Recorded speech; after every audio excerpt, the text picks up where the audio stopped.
What's going on, everyone? Juicebags here, and welcome back to Some Dungeon Defenders 2 and another Hero Spotlight. Now, this particular Hero Spotlight could quite potentially be the most powerful hero in the game, as this build is going to combine just lane-stopping crowd control with the ability to just basically be completely invulnerable and never die. And also throws in a little bit of hero DPS, which is not at the top of the chart. However, it is quite enough to get you through any challenge that the game currently offers. Now, of course, I'm talking about the Barbarian, and oh, the Barbarian is just a beast. We all know the Barb's a beast. Lots of people play the Barb. It was the most played hero in DD1. And I'm going to guess it's probably not too far off in DD2 out of the people that do have the Barb unlocked. Now, one of the nice things about this Barb build, now of course I'm going to go through and show you all the bells and whistles and completely get it fine-tuned, but the basics of this build are all going to come from just two simple things that can be achieved at any state throughout the game. Now, the first of those would just be stacking hero health. So no matter where you're at, you want to get as much hero health as you can. As you see, I just fell short of getting to that 3 mil mark. However, I do come in at a nice 2.975. Now, in addition to that, the Turn the Tides mod. The Turn the Tides mod will drop from either of the two pirate maps and can be just extremely powerful combined with the Barbarian. Now, like I said, we're going to add in lots of other bells and whistles and include lots of crowd control. We've got two different forms of crowd control with two different sets of diminishing returns, and it just stops a lane. It doesn't matter if it's frost mobs. It doesn't matter if enemies can be slowed. You are going to put the hurt on this particular lane. As far as that goes, it doesn't matter if enemies can not be stunned either. So if you've got a headstrong lane in Onslaught, this build is still going to CC that lane like you would not believe. So let's go ahead and take a run through the build. Now, as I mentioned, this is a hero health focused build. We're going to stack on as much hero health as we want and not be concerned about hero damage or ability power. In fact, other than this small amount of ability power on my pet, I actually have no ability power on anything. So I've got hero health on every single piece, including the weapons. So the weapons, of course, have hero damage as their primary stat. We do have hero health there as well. And now, in addition to this, on each armor piece, I've also got the robust chip for even more hero health. So we're stacking up that hero health. As you see, I included the damage buff chip and the healthy power chip along with those. However, those two mods are 100% optional and are providing a very, very small amount of the overall damage in this build. Now, as I mentioned, we're going to have massive amounts of crowd control, and all this crowd control is going to come from the water chip on one weapon and the ice chip on another weapon. Now, we all know that the water chip drenches and the ice chip is frost damage, so a drenched enemy that gets hit by frost damage is going to freeze. This includes mobs that are immune to stun. So using this combination on your weapons will also freeze any headstrong lanes that you have in Onslaught mode. Now let's go through every mod and every shard. As I mentioned, I'm using the damage buff chip, power chip, and robust chip on every piece of gear. Completely optional on the damage and the power. You just don't need it. I put them on there because it is giving me that little extra boost. However, it's completely unnecessary. Now, in the headpiece, I'm using Worm Scarf for a reduction in damage that I take overall. I'm using Draining Strikes. Now, Draining Strikes drops in Chaos 4, and it would be right there as being one of the most required shards in the build, as you want to have Draining Strikes to increase the amount of healing that comes from your Siphon stance. And then we're bringing Echoing Shout. We're going to be shouting quite a bit in this build, so we want to increase the duration of the shout by 6 seconds with that Echoing Shout. Moving on to the gloves. In the gloves, I'm using Ride the Lightning. We will have lightning stance up this entire time, so getting some additional lightning damage is never a bad thing. Reckless, the Barbarian deals up to 21% bonus damage based upon current Wrath. Well, we're going to keep our Wrath pretty much full. Another really good shard in that slot. And then Critical Strike. Any DPS hero, this is going to be a shard that you could easily fit into the build and make it give you just an immediate return on your investment. So Critical Strike in the gloves as well. Moving on to the chest. Once again, robust, healthy, and damage buff. And then we're going Boiling Blood. Causes the Barbarian to take 7% of his max health every 5 seconds during combat phase, gaining a Fury.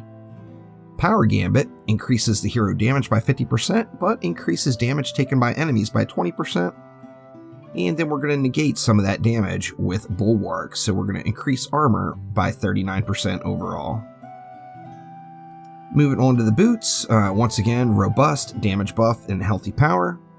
We've got Zephyr's Warpath, increases movement speed and whirlwind by 105%. It's a campaign shard, although the only time I'm really going to use whirlwind is for traversing the map.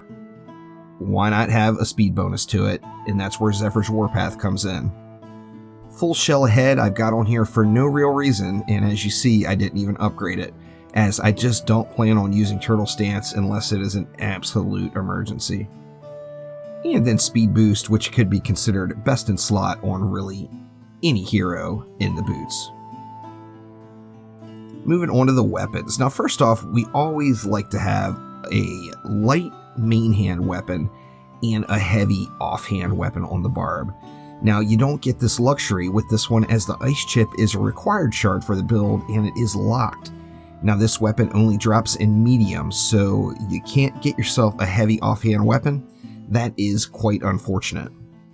However, we're going to go with the Focused Power Chip, weapon damage for each ability on cooldown, the Water Chip, and then Turn the Tides. Turn the Tides is really going to be what this build is all about.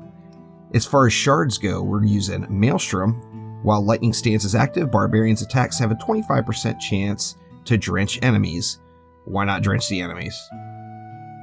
Hawk Strike now stuns for 5 seconds. And then Shell Shock. While Turtle Stance is active, the Barbarian's attacks wither enemies. All of these 3 shards are completely unnecessary. The Barb has the benefit of having 6 weapon shards, which makes it tough as to put what where.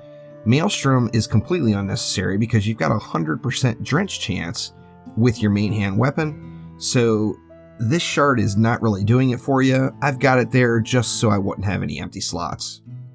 Same thing goes for the secondary. We're using Ice Chip, Controller Chip, and Grave Infection. Now, I'll get into the Grave Infection in a moment. Ice Chip is the only required mod on this build. So as far as required mods, you'd want Water Chip on one weapon, and Turn the Tides on one of the weapons, and then you'd want Ice Chip on the other weapon. Nothing else in this build will be required. On that secondary, I'm using Drenching Strikes, once again for no real apparent reason. My attacks are already drenching, but I didn't want to leave any empty shard slots. Burning Strikes, because, you know, although it's just a little tickle damage, it is extra damage, so I'll throw it on there.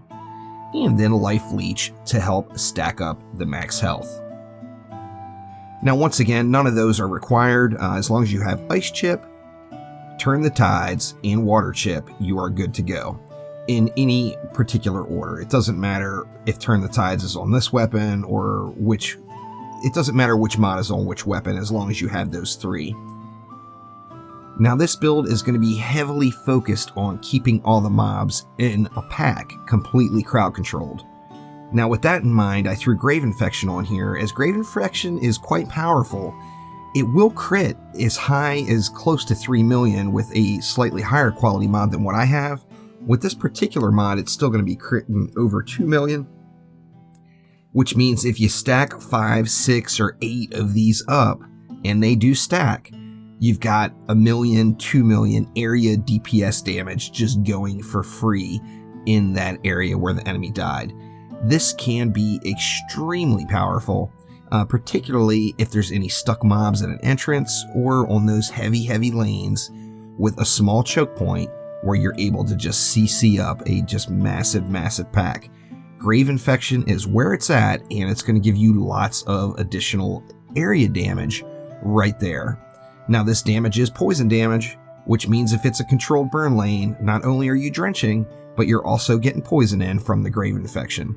Grave Infection is another pirate mod and will drop from either of the High Seas maps. Now the whole thought process behind this build is 100% based off of Turn the Tides. We will basically be stacking up heals. Now the reason we're going with so much health is really simple. The amount of damage that is done to you when your lightning stance is active is based off of your hero health. So the higher your hero health, the more damage is going to be done to you. In addition to that, the heal from your Siphon stance is going to be based off of your maximum hero health. So the harder you swing, as you see there, 952,000 heal from one hit. The more hero health you have, the more healing you're going to get back. So of course, you'd always want to have your lightning stance up first and your Siphon stance up second, and that is going to ensure that your shout is giving you a mini Dragolich debuff. Now with this in mind, we can just rack up some serious damage very quickly. You'll go very easy into the 30, 50, 60 million range, just really quick. And then of course, as your cooldowns fade off, it will start to drop back down. However, this is just hitting my shout and the left click. So this is a primary attack spammer only and is perfect for hack and slash. However, now let's take a look at the real power in the build. I'm going to scroll all the way out here so you can see it. As Turn the Tides, when it goes off in a very wide area. So I'm going to hit this dummy right here, and we're going to keep an eye on the numbers coming off of this dummy right over here. So I am nowhere near that dummy. I'm not going to be able to hit it with my melee swings. However, let's watch a couple of big booms going off. It's going to go off about every 5 to 6 seconds. There was a 61 million Turn the Tides hit.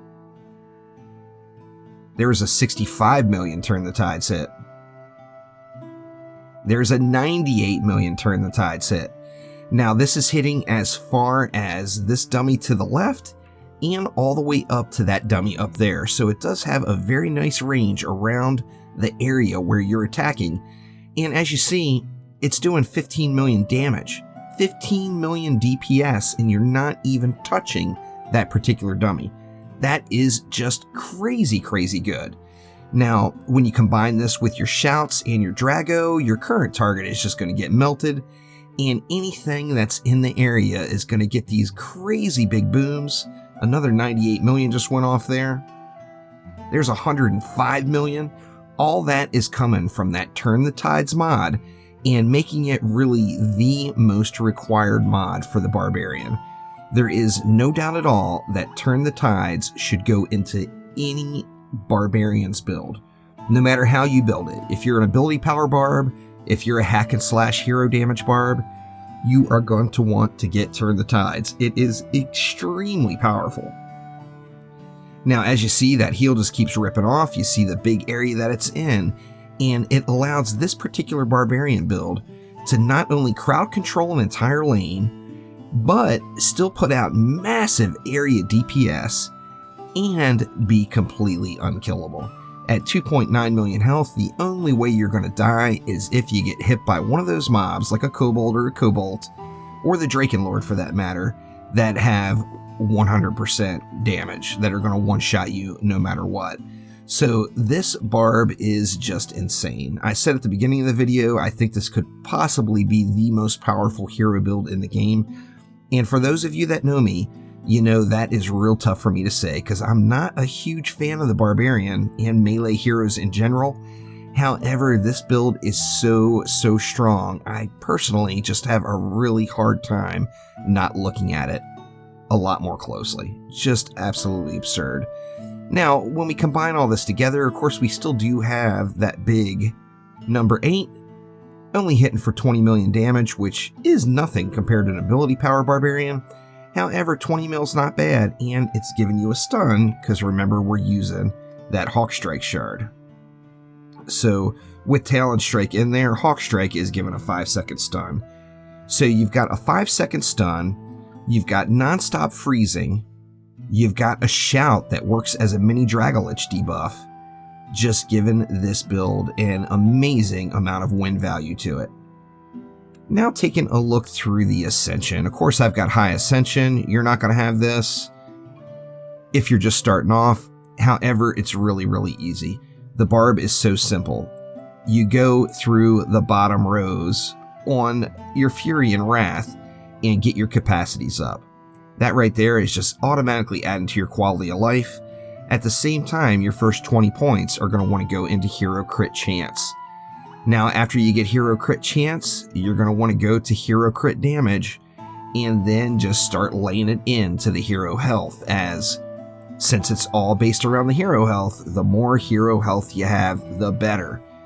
Now, in the other two categories, I went right in Lightning Stance Wrath just to lower the Wrath, and Siphon Stance Fury to lower the amount of drain from the Siphon Stance.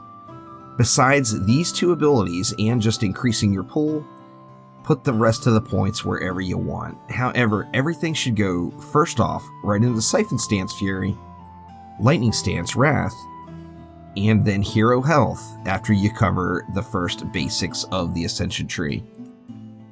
So hopefully this helps everyone understand how to build just an insanely strong Turn the Tides Barbarian. You don't have to have a 10 of 10 mod, just get a mod on there. You can re-roll the mod later and shoot for a better one. However, a mod is a mod. Get it on there and get that area damage just ripping out as you heal yourself up. So thank you all so much for watching. Make sure to click that like button. Please subscribe to the channel. And don't forget, there's only a couple of days left in the biggest DD2 giveaway to ever happen. Make sure you check out my channel and get yourself registered in it. So thank you all once again, and I will see you next time around. Take it easy.